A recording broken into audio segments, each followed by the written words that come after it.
Hola jóvenes, en este video lo que vamos a hacer es comenzar a abordar los temas de la primera unidad de la asignatura de matemáticas aplicadas.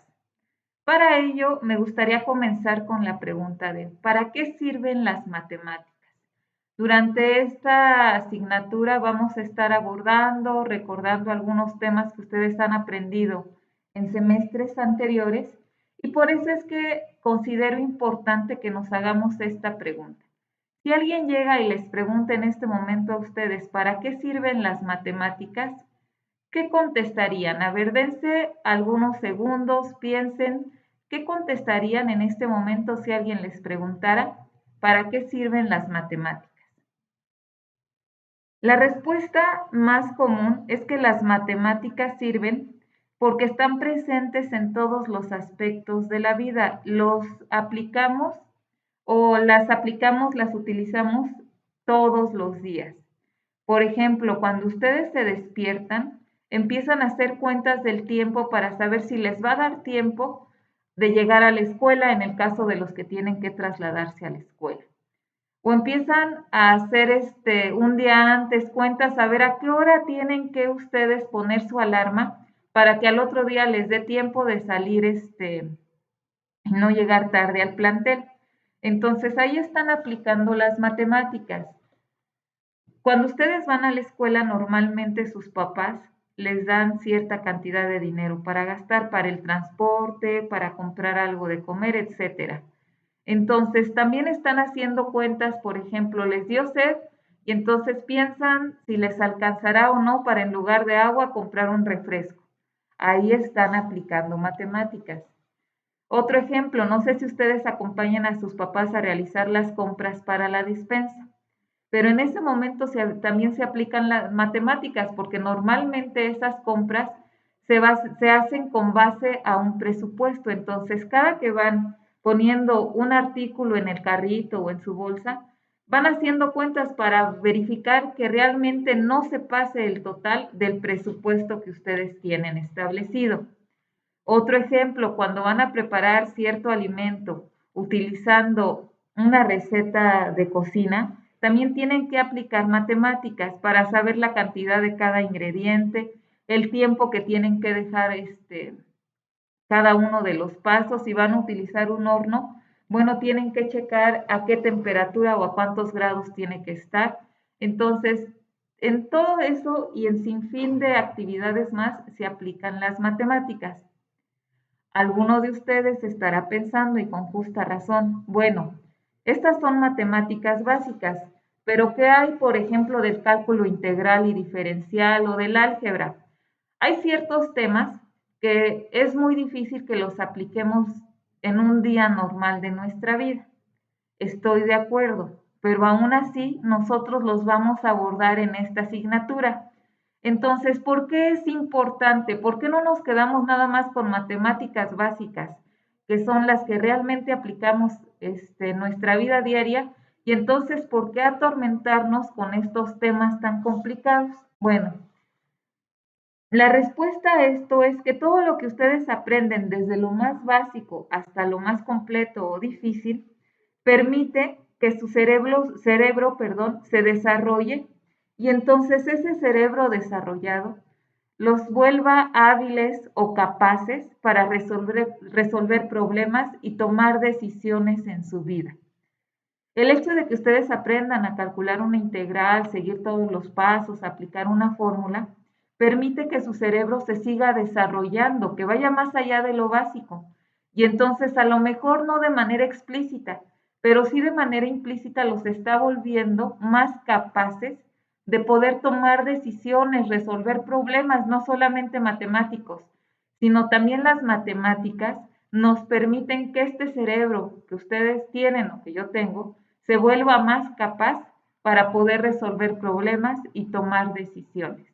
Esa es la razón por la cual nosotros nos vamos a detener en esta asignatura a volver o a reaprender, a volver a entender, a aplicar temas que ya vieron en semestres anteriores y que a lo mejor ya quedaron claros, pero ahora vamos a analizar esos temas, cómo se pueden aplicar para resolver algunos problemas, Unos de ellos sí que tienen que ver con su vida diaria, otros que a lo mejor no los van a aplicar en la vida diaria, pero repito, les van a permitir volverse más capaces, que su cerebro esté mejor desarrollado para poder resolver problemas y tomar decisiones en su vida. Ejemplo de esto es la primera unidad que vamos a ver nosotros. La unidad 1 de esta asignatura se llama razonamiento lógico matemático. Durante esta unidad vamos a abordar algunos temas que les van a permitir a ustedes desarrollar esta capacidad o esta habilidad del razonamiento lógico matemático. ¿En qué consiste el razonamiento lógico matemático? Consiste en esa capacidad o habilidad de entender los números y poder realizar operaciones con ellos. ¿Qué quiere decir esto? Bueno, esta habilidad nos permite trabajar y pensar en términos de números, poder resolver problemas a través de la utilización de cantidades y obviamente operaciones entre estas cantidades. La importancia de que ustedes tengan un razonamiento lógico matemático no solamente tiene que ver con poder resolver problemas de índole matemático, sino va más allá de estas capacidades numéricas. Cuando ustedes tienen razonamiento, tienen desarrollada esta capacidad de razonamiento lógico matemático, aumenta su capacidad de entender conceptos y establecer relaciones basadas en la lógica de forma esquemática y técnica. O sea, les permite a ustedes, vuelvo a lo mismo, ser más capaces de entender cómo se relacionan no solamente conceptos matemáticos, sino cómo relacionar los elementos que tengo para poder resolver cierto problema que se me presenta. Obviamente, en la asignatura estos problemas de aplicación son de índole matemático, pero nos permiten ir desarrollando esta capacidad que va a permitir que ustedes se desenvuelvan mejor a lo largo de la vida, los va a volver más capaces y con un cerebro mejor desarrollado. Para desarrollar esta capacidad, vamos a abordar los temas que tienen que ver con cambios y relaciones. Para ello, es importante o me gustaría a mí contarles una leyenda que es la leyenda del fin del mundo o de las torres de Hanoi. Esta leyenda fue un problema propuesto por el matemático francés Édouard Lucas en 1883. Les voy a mostrar un video para que entiendan en qué consiste esta leyenda y voy a ir pausándolo para que nosotros podamos ir realizando la actividad de apertura. Para eso les voy a encargar que ustedes pausen este video y busquen ahí entre sus cosas 3 objetos circulares de diferente diámetro. Lo más fácil que pueden encontrar es 3 monedas de diferente tamaño, de diferente denominación. O no sé si tengan a lo mejor platos circulares, 3 de diferente tamaño, o quieran hacer rápido con una hoja 3 círculos de diferente tamaño. Lo que necesito es que ustedes los tengan a la mano porque vamos a tratar de resolver el problema del fin del mundo que tiene que ver con la leyenda de las torres de Hanoi o también llamada torres de Brahma.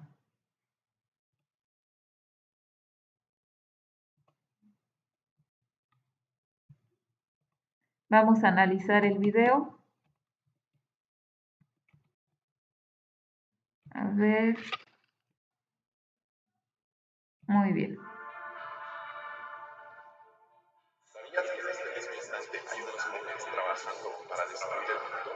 Yo soy Luis y hoy te voy a contar sobre la leyenda de las torres de Hanoi.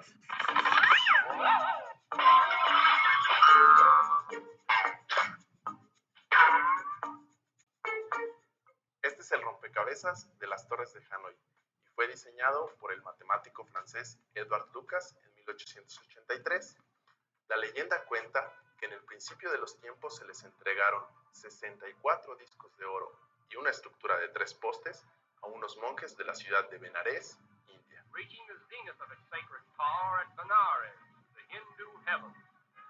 discos tienen diferentes diámetros y están apilados de mayor a menor dentro de uno de los postes. El objetivo de los monjes es transferir toda esa torre de discos a otro poste. Y una vez que lo consigan, el templo se hará polvo y el mundo se desvanecerá del universo. Recuerda que tenemos 3 postes y queremos pasar toda la pila de discos de uno donde ya están a otro que esté vacío. Las reglas son las siguientes. No puedo mover 2 discos juntos o más. Y la otra regla es que no puedo colocar un disco más grande sobre otro más pequeño. Puedes construir una... Muy bien. Vamos a dejar pausado el video hasta ahí. ¿Qué nos dice? Ya nos explicaron en qué consiste esta leyenda. La leyenda nos dice que en un templo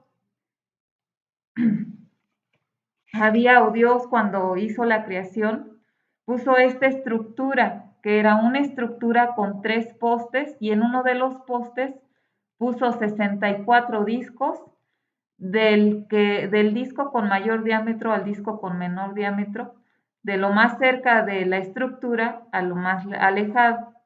La idea es que el sacerdote responsable tenía que estar día y noche sin cesar, transfiriendo los discos de uno de estos postes, a cualquiera de los otros 2. Pero había 2 leyes. La primera ley tenía que ver con que solamente podemos mover un disco a la vez, y además que un disco pequeño nunca puede quedar debajo de un disco más grande. Esas son las únicas 2 leyes que existen, que no pueden mover más de 2 discos a la vez, más de un disco, perdón, y que también nunca puede quedar un disco pequeño debajo de uno más grande. Cuando todos los discos, los 64, sean transferidos de un poste a otro, entonces nos dice que en ese momento todo se convertirá en polvo y en un abrir y cerrar de ojos, el mundo se terminará. Ustedes pónganse a pensar en este momento, ¿cuánto tiempo le llevaría a uno de esos monjes o sacerdotes transferir estos 64 discos de un poste a otro? ¿Será poco tiempo, mucho tiempo? ¿Cuánto creen que sea? A ver, piénsenle. Para eso les pedí yo 3. No vamos a ocupar los 64 discos, pero sí 3 discos. Entonces, lo primero que van a hacer ustedes es en una hoja de libreta o en una hojita que tengan ahí cerca, van a marcar 3 puntos. Aquí la voy a poner, tienen una hoja o un pedazo de hoja y marquen 3 puntos. Pueden ser los 3 puntos de esta manera o los 3 puntos en una línea, no hay problema. Y vean, si ponen una de las monedas o de las figuras circulares, ¿cuántos movimientos les lleva si tienen un disco moverlo de un poste a otro? Pues si lo mueven de un poste a otro, solamente nos llevamos un movimiento. Ahora, si fueran 2 monedas, ¿cuántos movimientos nos llevaría? Si tenemos 2 monedas, primero movemos una, la pequeña, después la grande la movemos al otro poste y la pequeña la subimos en el grande. Entonces, si son 2 discos, serían 3 movimientos. Ahora ustedes, pausen este video y vean cuántos movimientos son los mínimos que tienen que hacer para que si tienen 3 discos, esos 3 los puedan mover de un poste a otro. Ojo, recuerden que tienen que seguir las reglas. No pueden mover más de un disco a la vez y nunca puede quedar un disco más pequeño encima de uno más grande. Les pido pausen el video, intenten hacerlo y vean cuántos movimientos tenemos que hacer para mover 3 discos. Ya que lo tengan, ya que ustedes vean cuáles son el mínimo de movimientos que ustedes pueden hacer para moverlos, ahora sí regresamos y le ponemos play en el video para que lo puedan hacer. A ver. Denme un momento.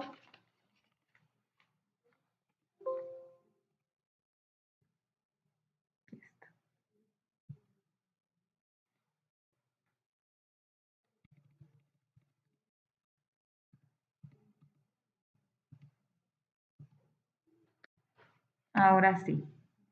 Vamos a seguir visualizando el video. Queremos pasar toda la pila de discos de uno donde ya están a otro que esté vacío. Las reglas son las siguientes. No puedo mover dos discos juntos o más. Y la otra regla es que no puedo colocar un disco más grande sobre otro más pequeño. Puedes construir una torre de Hanoi con cualquier material que tengas en casa o incluso dibujar paso a paso qué es lo que vas haciendo. Para abordar el problema podemos emplear primero una torre pequeña de solo 3 discos. Entonces vamos a intentarlo. Te reto a que lo hagas en casa. Puedes pausar el video.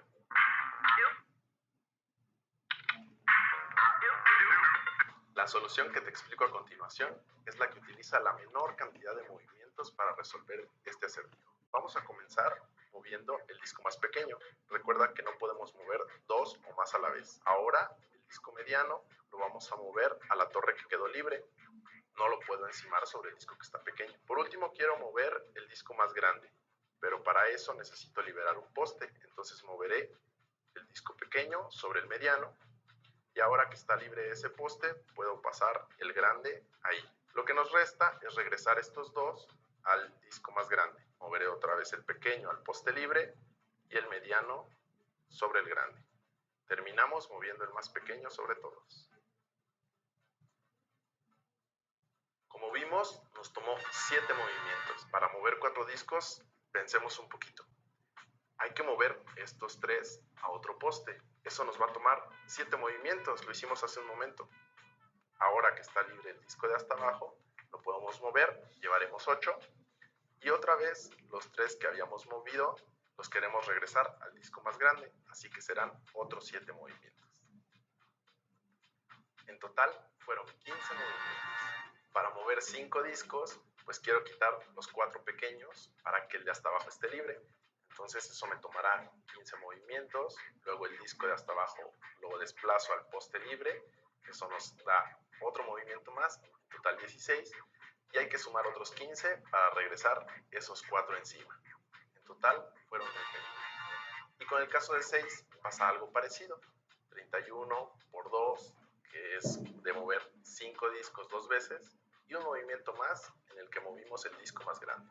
En total 63. Fijémonos en el número de movimientos que nos han salido. Obtuvimos 1, 3, 7, 15 y 31. Muy bien, hasta ahí vamos a llegar porque aquí ya nos auxiliaron. Dice, para 3, espero que sí hayan sido los movimientos que lograron hacer ustedes. Para 3 discos son 7 movimientos y así lograríamos moverlos de una torre a otra. 4 discos, ya vimos que lo sencillo es mover los 3, ya sabemos que nos lleva 7, y mover ese cuarto nos llevaría otros 8, entonces serían 15. Para 5 ya vimos que son 31. Entonces, así podemos seguir y aquí la duda es, ¿a estos monjes cuánto tiempo les llevaría mover 64 discos de una torre a otra? ¿Realmente se podrá hacer? ¿Realmente se podrá cumplir la leyenda del fin del mundo que digan que al mover esos 64 el mundo se va a desvanecer? Para eso nosotros tenemos que aplicar la lógica. Díganme ustedes o piensen ahí en casita, ¿cuánto o cómo podrían ustedes saber cuántos movimientos necesitan esos sacerdotes o monjes de la India para mover las 64? Obviamente no es factible hacer 5, luego 6, 7 hasta llegar a 64. La lógica me dice que si puedo identificar alguna ley o algún patrón en estos movimientos, entonces hay forma de que yo pueda saber cuántos movimientos son para 64 discos sin tener que hacerlo. Piénsenle, ¿cómo creen que se pueda analizar? ¿Qué ven de común en esos movimientos? ¿Cómo van cambiando o cómo van incrementando? De 1 se tuvieron que hacer 1. De 2 ya no fueron 2, fueron 3. De 3 fueron 7 y así sucesivamente. ¿Qué relación ven en estos números? 1, 3, 7, 15, 31. Pausen el video, piénsenle y si no dan o si dan con alguna respuesta, pueden ponerle otra vez play al video para poder ver si la respuesta que dieron ustedes era realmente la correcta. Voy a mostrarles nuevamente el video. A ver, permítanme un momento.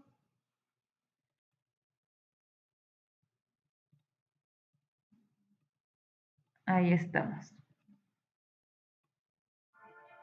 Al 16 y 1, 7, 15 y 31.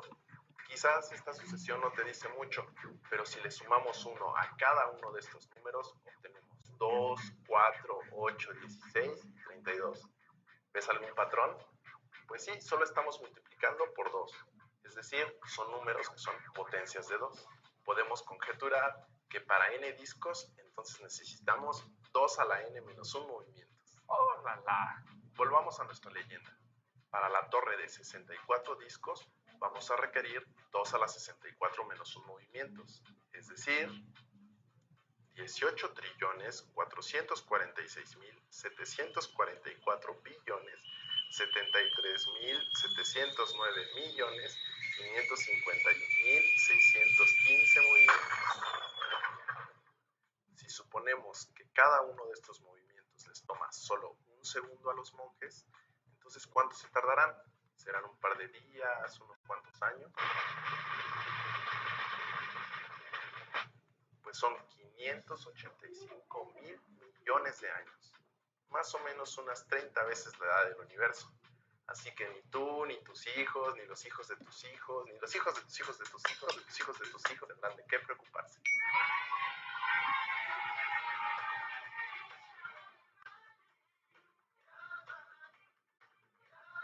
Soy Luis de Matemorfosis Décima. Síguenos en nuestras redes sociales y nos vemos en otro. Muy bien. Como ya vieron ustedes, la lógica dijo, bueno, estos números no me dicen nada, pero si le sumo 1, ahora sí tienen relación. Al número de discos los ubico como n y entonces lo que voy a hacer es, si para 1 me llevó un movimiento, o sea, 2 menos 1, es como si fuera 2 a la 1 menos 1. Si para 2 discos me llevó 3 movimientos, o sea, 4 menos 1, 4 es 2 al cuadrado, entonces 2 a la n, que en este caso es 2 menos 1. Este tipo de lógica es la que vamos a estar desarrollando y aplicando nosotros durante esta unidad. Aquí tenemos una serie numérica y esta serie lleva cierto patrón. Ese patrón lo voy a demostrar o escribir como un modelo matemático llamado fórmula o ecuación para poder identificar, sin tener que hacer toda la serie, cuánto valdría el total de movimientos para cualquier valor de n. Y ya nos dimos cuenta cuánto tiempo le llevaría a esos sacerdotes o monjes pasar esos 64 discos de un poste a otro. Ahora sí, después de esta introducción, vamos a comenzar a analizar cuáles son los temas que vamos a abordar en esta unidad. Y el primer tema que vamos a abordar se llama sucesiones numéricas. ¿Qué es una sucesión? Sin hablar de numérica. Bueno, una sucesión que también es conocida como progresión es un conjunto ordenado de números u objetos que se forman de acuerdo con una ley. Por ejemplo, en las torres de Brahma o en la leyenda de las torres de Hanoi, teníamos una sucesión, esta sucesión de números 1, 3, 5, 1, 3, 7, 15, 31. Y eran números ordenados de acuerdo a una ley. Y la ley es nuestro modelo matemático, que cada siguiente número va a tener un valor de 2 a la n menos 1. Esa es una sucesión o una progresión. Nosotros, como estamos hablando de matemáticas, pues nos vamos a enfocar en las sucesiones numéricas. Una sucesión numérica es una secuencia de números reales ordenados. A veces van de forma ascendente o descendente. También es importante identificar que cada número de una sucesión se llama término. Estas sucesiones pueden ser aritméticas o sucesiones geométricas. Esto depende de cómo está compuesta o constituida la ley que los identifica. Cuando hablamos de sucesiones aritméticas, estamos hablando de aquellas en las que el siguiente número o la siguiente cantidad se obtiene sumando una constante. Y las geométricas tienen una relación de que cada siguiente término, cada siguiente número se obtiene multiplicando una cantidad constante. Aritméticas voy sumando, geométricas voy multiplicando para ir sacando el siguiente número de la sucesión.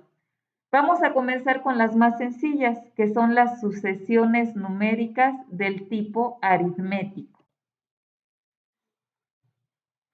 La forma o la manera en que vamos a identificar estas series es de esta manera. Tenemos a la n, que es la sucesión numérica, es igual a subíndice 1, a subíndice 2, así hasta a subíndice n. ¿Qué nos quiere decir esto? Nos dice que a subíndice 1 es una cantidad, después le sigue otra cantidad, después otra. Estas cantidades ordenadas dependen o su valor depende de la ley que vayamos a seguir. Y como son sucesiones aritméticas, la ley nos dice que vamos a ir sumando una cantidad constante. En estas sucesiones aritméticas existe un primer elemento llamado a subíndice 1 o primer término, y los siguientes se obtienen sumando una cantidad constante del anterior, que es lo que vamos a llamar diferencia y la vamos a identificar con una D minúscula. Por ejemplo, para que vean que no está tan complicado esto, dice determina los primeros 6 términos de la sucesión numérica con las siguientes características. Nos dice a subíndice 1 va a valer 1 y la diferencia va a ser, a ver, dejen borrar porque me había equivocado. Y la diferencia va a ser 2. Entonces, ¿cómo vamos a saber cuáles son los valores? Bueno, vamos a comenzar con el primer término, que va a ser 1. Ese es A1. Ahora, A subíndice 2 dice, ¿cuál es la ley o la norma que le tengo que ir sumando para saber el siguiente término? 1 más 2, entonces mi siguiente número va a ser 3. Esa es la diferencia entre un término y otro. A este término le sumo la diferencia, entonces mi siguiente término sería 5. ¿Cuál sería el siguiente término? 5 más 2, 7. 7 más 2, 9. 9 más 2, 11. Y entonces nuestras sucesiones, como son infinitas, le ponemos así. Quiere decir que sigue infinidad de términos hasta a la n. ¿Cómo podemos saber cuál es el valor de cada uno de los términos? Pues les vamos sumando nuestra diferencia. Recuerden, la diferencia siempre tiene que ser constante para que así se cumpla que sea una sucesión aritmética. Si yo lo pongo así, por ejemplo, 1, 3, 5 y luego 10, ya no estoy hablando de una sucesión aritmética porque vean que la diferencia no es constante. Entonces, esto no es una sucesión aritmética.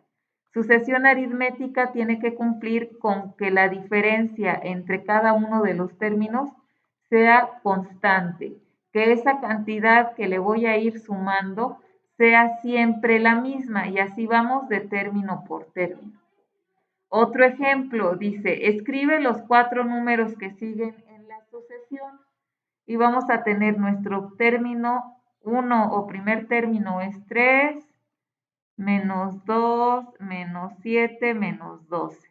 Y yo quiero saber cuáles son los 4 términos que siguen. Piénsenle, ¿cómo sabría yo cuáles son los términos que siguen? ¿Qué es lo que tendrían que calcular o obtener para saber cuál es el que sigue, pues lo que tengo que saber primero es cuál es la diferencia. La diferencia, ¿cómo la voy a calcular? La diferencia se calcula restando a un término el anterior. Por ejemplo, a menos 12 le voy a restar menos 7. Y para eso es importante que nosotros sepamos aplicar la ley de los signos. Cuando tengo una multiplicación de signos iguales, el resultado es positivo. Entonces, menos 12 menos por menos, más, o negativo por negativo, positivo, 7. Menos 12 más 7, o al revés, lo pueden poner como más 7 menos 12. Más 7 menos 12 es menos 5. Quiere decir que aquí la diferencia es menos 5. Cada término es 5 unidades más pequeño que el anterior. Entonces, si este término es menos 12, ¿qué tengo que hacer? Restarle el menos 5. Menos 12 menos 5, menos 17. Si le resto otros 5 al menos 17, menos 17 menos 5 sería menos 22. Menos 22 menos 5 es menos 27. Y menos 27 menos 5, menos 32. Aquí es lo que les decía. No siempre va a ir en ascenso o no van a ir en ascenso los términos. Dependiendo, se le puede sumar una cantidad positiva o una cantidad negativa. O incluso la diferencia puede ser un número decimal o una fracción. Cualquier cantidad, cualquier número real. En este caso vamos iniciando con lo facilito, que son números enteros, positivos o negativos. Y de esta manera es como nosotros vamos a entender a las sucesiones. Una sucesión, recuerden, un conjunto ordenado, en este caso de números. Van ordenados y el valor de cada uno de estos números va a depender de la diferencia de la ley que rija esta sucesión, que en este caso, como son sucesiones aritméticas, pues son la cantidad que le vamos a ir sumando a cada uno de estos términos para saber cuál es el valor del siguiente término.